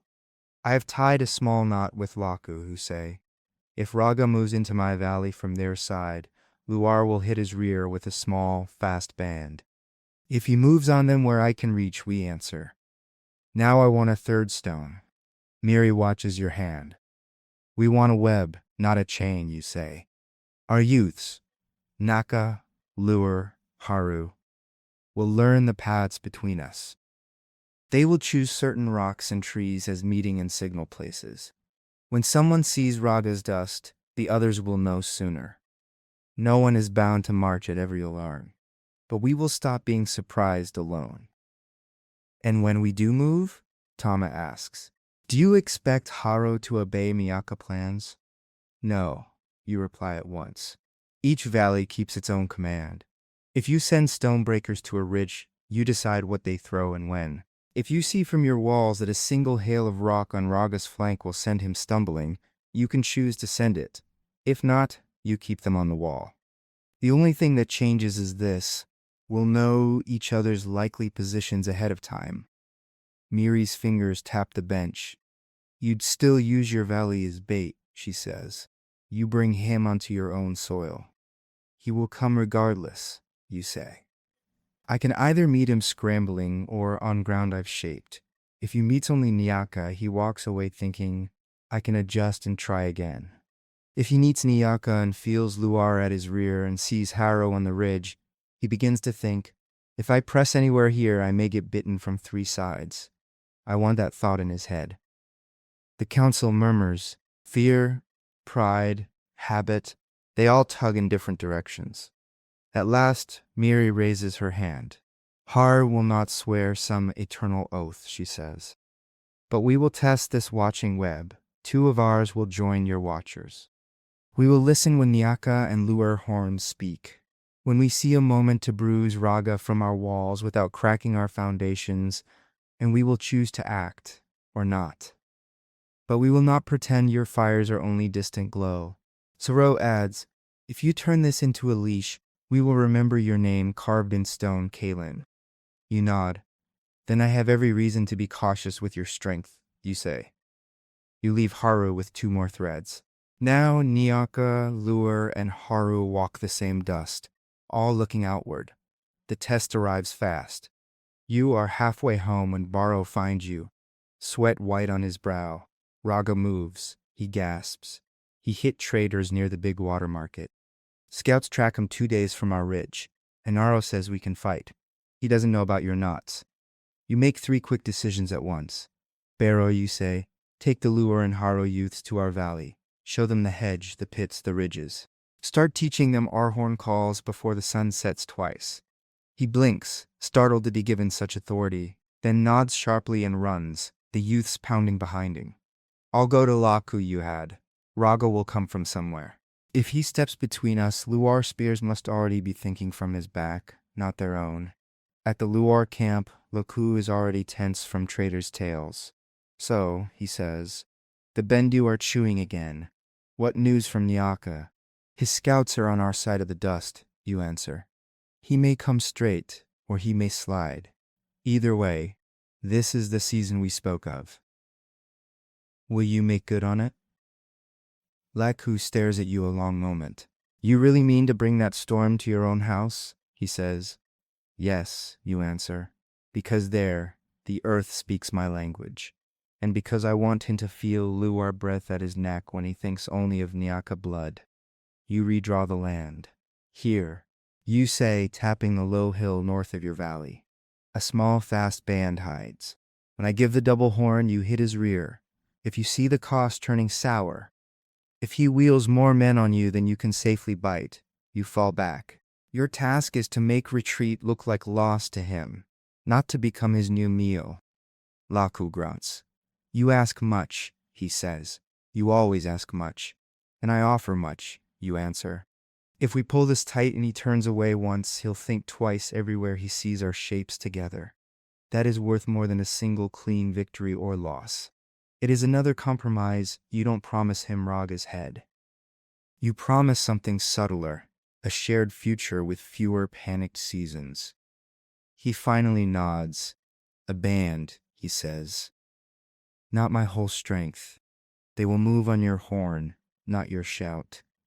If you waste them, I will not forgive it. I'll waste none, you say. Not if I can help it. You return to your valley with Luar spears at your back and Haru watchers somewhere on the trail behind, knowing you have bound 3 peoples to one narrow strip of ground. You stand on the western ridge at dawn, the air cold and clean. Below, Nyaka warriors shift their weight, fingers drumming on spear shafts. Somewhere to your left, the Luar band lies hidden behind a low rise. On the highest spur, Haru youth, learning your land with their sharp eyes. The valley stretches out, holding its breath. Raga arrives as a low tremor in the ground before he appears. The murmur of many feet, the faint clatter of metal, the rising smudge of dust. He comes with more men than last time, and he comes smarter. His formation breeds, small groups out front, tapping ground with spears. They advance in a slow, wary sweep. Your archers send a few arrows in loose, irregular patterns. Not enough to break them, just enough to prickle their nerves. You adjust in your head. He hasn't just multiplied his numbers. He's learned to hold men back for a second push or a clean withdrawal. He halts beyond range of the hedge, looking. From where you stand, you see the whole picture. Nyaka hedges and pits, rearranged since his last visit. The thin hint of Luar dust to the north, where your allied band waves beyond a low ridge. The small figures of Hara watchers on the spur, clearly visible to anyone who looks up. You sense the moment he notices each in turn. He expected you to adapt. He may have suspected Luar involvement from Trader Gossett.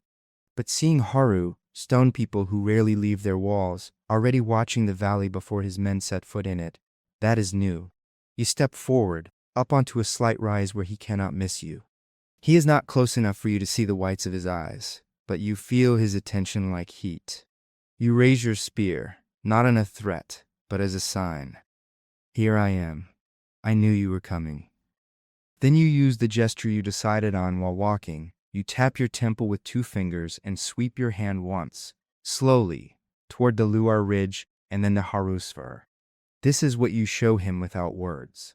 You do not face one valley. You face 3 minds. If you step forward, you will not be surprised only from your front. You will be studied from above and bitten from behind. You feel the Nyaka behind you tense, wanting to shout, to throw, to make this moment loud. You almost want it too. Instead, you keep your jaw shut and your stance relaxed. Silence stretches. He has options. He can test your hedge, try to force your hand, see exactly how your knots move. A smaller man would. But he is not small. He is greedy, skilled, and, today, at least, prudent. You see his calculation tilt. One barked command, the faint echo of his horn, the Bendu line ripples, then begins to withdraw. They don't run. They back away in shielded knots, resentful. A few glance up at the Haru watchers, then over their shoulders where they suspect, correctly, that Luar men lie in wait. You see the anger building in their shoulders, but anger is not the same as courage. Raga himself stands a heartbeat longer than the rest, staring at the ridge where you stand. You raise your spear again, steady, and let your hand fall. He turns at last and walks back with his men, dust swallowing him. You do not chase, though your people itch to. You do not waste arrows. You let them go. It takes all the quick thinking and self-control you have to hold to that choice. A glorious charge now would break your own rules. It might kill more of them, but it would tangle Luar and Nyaka in unfamiliar ground, maybe tempt Haru to throw stones in a half-thought way. You chose the web over the kill. You stick to that choice. When the last of the Bendu dust has thinned to nothing, the valley exhales. Inero joins you on the ridge, his beard tangled with sweat and surprise. He turned away, he says slowly, without touching the hedge. I have never seen Raga look at a valley and decide, not today. He didn't see only a valley, you answer. He saw a net. He saw that whatever wound he tried to inflict here would bleed from his own heel as well. You look out together. On the high spur, the Haru youth stand and stretch. They start down, picking their way along the path your scout showed them. To the north, the Luar band chief leads his men out of hiding. They walk with the restless energy of warriors whose blood was ready but not spent. You think he's afraid of us now? Inero asks. You shake your head. I think he respects us, you say. Fear fades. Respect sits like a stone in the stomach. Next time he looks at this land, that stone will be there. In the days that follow, you see the subtler effects of what you've done. The Luar youths walk your ridge at dusk with Baro, trading signs for stars and cattle trails. They show your children how to read cloud shadows as signs of distant herds. One of the Haru hunters shares a trick for stacking small stones along a path so that one flick of a toe sends a silent signal up the line. Your own boys, now in Luar and Haru lands, send word back through traders. They are alive, learning, arguing, beginning to think of those places not as foreign, but as other shapes of home. Compromises continue over grazing rights near shared borders, over how many men each valley can afford to spare for watcher duty, over what exactly a horn call must sound like before it means move. Sometimes Laku pushes back, wanting the web to cost Luar less. Sometimes Miri sends a sharp message. Aru will not answer every dust cloud. You answer each with care, giving ground in small things to keep the bigger idea intact. In the quiet between arguments, you hear small signs that matter. A Haru trader tells you, when we heard Raga turn from your hedge, some in the council said, perhaps we should send more stone cutters to help you fix your upper path. If that ground is where he hesitates, we'd rather it be strong. A Luar herdsman jokes at the water market, if I see Bendu dust behind me now, I'll blow your silly Nyaka horn call instead of just running. Never thought I'd say that. One evening, you return to the Broken Tooth Ridge alone. The valley below looks ordinary. Fields, hedges, smoke from cooking fires. But in your mind, those ordinary shapes now connect to ridges and walls far beyond sight. The space you stand in is no longer a single bowl. It is one knot in a larger pattern. Inero finds you there, lowering himself onto the rock with a groan. I planted today, he says. I mean really planted, not just poked seeds in the ground and looked over my shoulder for dust. You smile, feeling the same looseness in your own shoulders. Good, you say. Plant deep. Do you think he'll come back? He asks. Yes, you say. Men like Raga don't disappear. He'll circle. He'll look for valleys that still stand alone. Maybe he'll try us again when he thinks we've grown lazy. Maybe he'll learn new tricks. Inero squints toward the horizon. And us? He asks. We'll keep watching, you answer. We'll argue with Luar and Haru and still meet them at the stones anyway. We'll change too, he grunts, half amusement, half acceptance. Below, a horn sounds once from a far hill, a watcher's call, not an alarm. From another direction, a different horn answers. The notes bounce along the ridges, an invisible thread pulling three peoples into the same moment of awareness. Raga has retreated. He has not been ended. The world has not become safe, but the shape of danger has changed. and you helped change it. You stand on your broken tooth ridge, knowing that somewhere beyond sight Laku is counting his cattle with a little less tension in his jaw, and Miri is tracing maps on stone with a slightly wider sense of where Haru's interest lies. You have not brought peace. You have bought time. Time for children to grow before they see Bendu spears up close. Time for watchers to refine their signals. Time for three proud peoples to get used to glancing not just at their own horizons but at each other's. The story between you and Raga is not done. He still walks the edges of the land, weighing risk and hunger, but now, when he considers stepping toward your valley, he must remember not one ridge, but three. You rest your hands on the spear that carried you to Luar and Haru and back, and for the first time in many seasons, the open ground ahead feels less like a place of waiting fear and more like a space where your people might shape what comes next.